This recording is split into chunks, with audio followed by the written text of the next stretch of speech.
Chapter 13. The Red Right Hand. How are you? Stephanie shrugged and managed not to wince. Her entire body ached. I'm good, she lied. Skulduggery glanced at her as he drove. Are you hurt? Are you injured? Nah, just a bruise or two. I'm fine, really. You don't have to worry about me. Stephanie, you jumped off a building. Yes, but the branches broke my fall. Every one of them. And how were the branches? A lot unlike pillows. You could have been killed. But I wasn't. But you could have been. But I wasn't. I'm not denying that you make a good point, but the fact is, you could have been. I've already lost a dear friend to all this, and I don't want that to happen again. She looked at him. Are you saying you'd be very upset if I died? Very is such a strong word. Well, if you teach me some magic, maybe I won't get hurt as bad next time. You said you weren't hurt. Are you kidding? I jumped off a building, of course I'm hurt. Stephanie. Yes, Skulduggery? You can be really annoying at times. I know. So where are we going? We're going to at least find the doorway to the caves. Then we'll concentrate on finding the key to open it. Half an hour later they were driving into Gordon's estate. Stephanie climbed stiffly out of the canary car and followed Skulduggery inside. The cellar was chilly and dark, and the single bulb hanging amid cobwebs wasn't doing its job very well. Countless years' worth of junk was collecting dust down here, and from somewhere in the dark corners came the occasional scuffle of rats. Stephanie wasn't scared of rats as a rule, but she wasn't too keen on them either, so she stayed away from the corners. Skulduggery had no such qualms. He examined the walls, scanning their surface as he moved sideways along them. Now and then he'd tap the wall, mutter to himself and move on. Is this the same as the way into the sanctuary? Stephanie asked. Are you looking for a secret passageway? You watch too many haunted house movies, he said. But are you looking for a secret passageway? Yes, he admitted, but that's just a coincidence. She pulled up the sleeve of her coat, revealing an ugly bruise on her arm, and covered it up again before Skulduggery glanced over. Did Gordon build the passage? She asked. No, it was included in the original designs. A few hundred years ago this was a sorcerer's house. And he built a secret passageway to the caves. I thought you said the caves were a death trap for sorcerers. I did say that, yes. So why did he build himself a shortcut? Was he a stupid sorcerer? No, he just wasn't a very nice one. He used to drag his enemies down there and leave them to whatever creatures were hungriest. What a charming history. I can see why my uncle bought the place. Aha! Stephanie moved closer. Skulduggery's hand was flat against the wall. He moved it and she could see a slight indentation, almost invisible to the naked eye. That's the lock. Yes! This is one of those good old-fashioned key-required locks. The kind a spell won't open. Damn it. Can you break it? I could break it, but then it wouldn't work and we wouldn't get the door open. I meant break through it. That would work if the door was in the same place as the lock, but things are rarely that straightforward. So we need the key. We need the key. I don't suppose we'll find it on one of Gordon's key rings. Indeed. This is not a regular key we're looking for.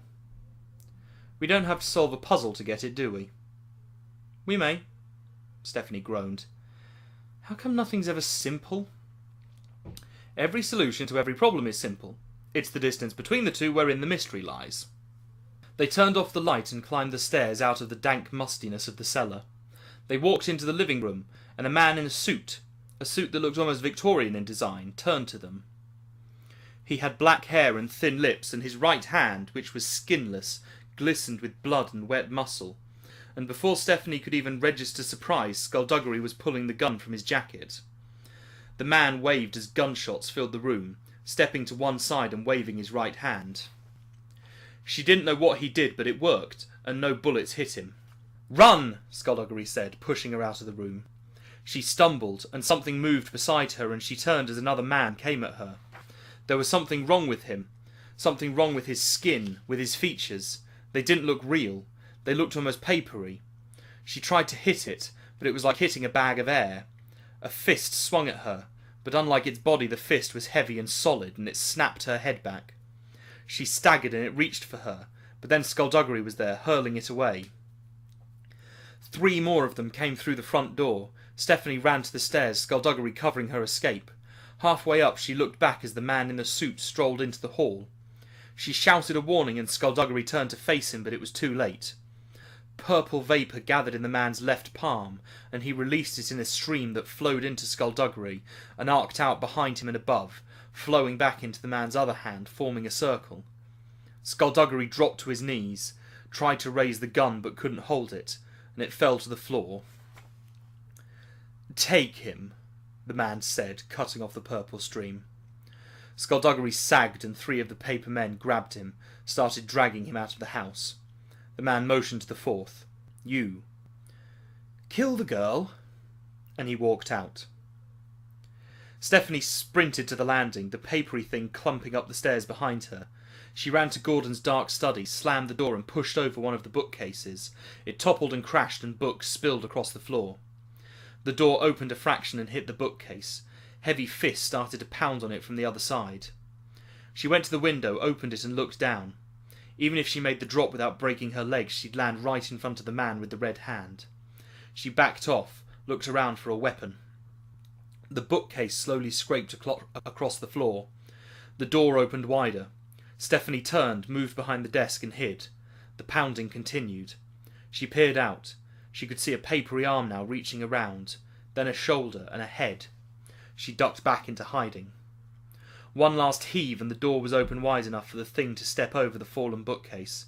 Stephanie stopped breathing. She peeked out. It crossed to the window and leaned out, hands on the sill. Stephanie rose and launched herself forward. It heard her and tried to turn, but she slammed into it. Its heavy hand slipped off the windowsill and dragged it through, and Stephanie reached down, grabbed its lower leg and hauled. The thing tried to reach back through the window, but it was too late, and out it went with a faint rustle of paper. It landed in a heap, and she saw the man in the suit glare up at her.